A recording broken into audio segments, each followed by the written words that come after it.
knoll, and there were railroad tracks back here, and there were people running to that area to find out what the commotion was. So, you know, there had to be something going on back there.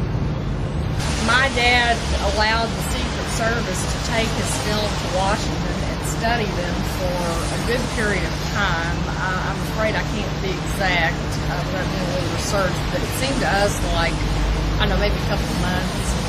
And my dad really felt like one of his photos was altered, because if you look at a memorial issue of 1964 Life magazine, there's a blue cover with John Connolly standing on the front, and that particular magazine, I think, is fairly valuable now. And inside, it retells the story of the assassination day, and there are several amateur photographers who have shots that were taken looking toward the grassy knoll and within seconds of each other. And so if you look at some of the other photographs, if you look at my dad's picture, the vantage point is slightly different, but it's the same subject matter. And so this loggia over here, this little concrete arcade that separates the grassy knoll from the train yards, you can see through that, and that day there were trains back there. And in some of the photographs, the trains show, and in my dad's particular photograph of that area, the train's missing. Now, the day of the assassination, my dad went to the Eastman Kodak lab with Mr. Zapruder and the Secret Service to have all their film developed at the same time. So my dad saw his film straight out of the camera. He knew what was in there, and when he got it back from Washington, the train was gone. Really? And nobody has been able to explain that to this day. So we have several reasons to think that there's a conspiracy. If you will look across Elm Street going toward the Triple Underpass, there is a signpost overhead where it says Commerce Street, Thornton Freeway, and Stemmons Freeway. And my dad and I were standing between the first silver pole and the black pole just out in the park. And when the motorcade made its turn onto Elm, my dad had continued taking pictures, and when he got to that sign area, he stepped off of the curb and captured the shot that was the last photograph of Kennedy alive. And then the shots continued. Thank you. Like I said, there are several photographs that a lot of people have not seen, and these are more than you would see inside the museum. How do you feel about the museum? I think they're doing an excellent job, quite honestly. They try to be objective and just present what happened, and they concentrate on Kennedy's administration, and I think they've done it as tastefully as possible. Okay, this is the first photo my dad took as the motorcade proceeded toward the red courthouse that you see over here. This is the lead car in the motorcade, and the limousine will be right back here. Okay, here's the presidential limousine. Here is Kennedy.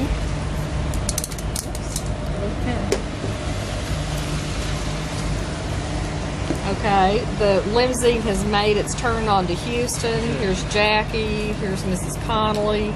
The Governor Connolly is right here, and here's President Kennedy. And my mother's so cute. She's always said that she didn't realize how red his hair was, but it was so sunny that day. He had the most gorgeous hair. So you were actually up on the corner of Houston and Elm, and then hustled down here. Well, Houston and Maine, and came down Houston to this corner, which is Houston and Elm. Yeah. Okay, so they are proceeding across this little short block of Houston Street. Here's the presidential limousine. This is the Secret Service car that they call the Queen Mary.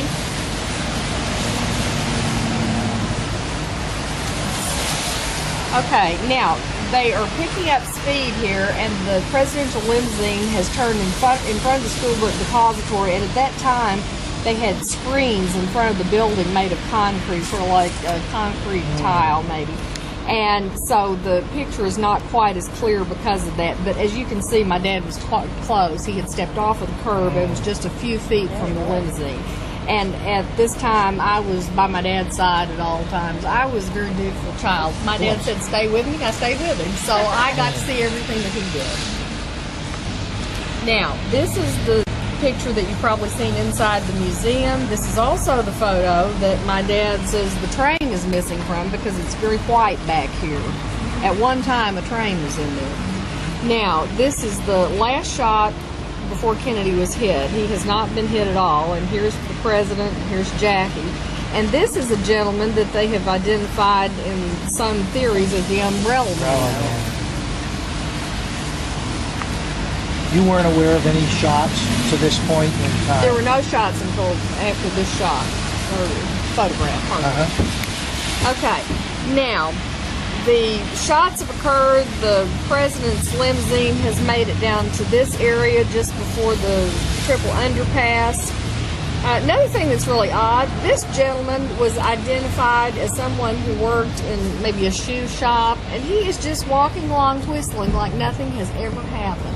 Just walking up the road, just oblivious to the world.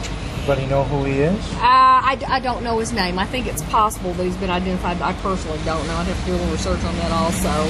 This is a press car, and people have, this is the Newman family. This lady and the two little boys. This is the Newman family.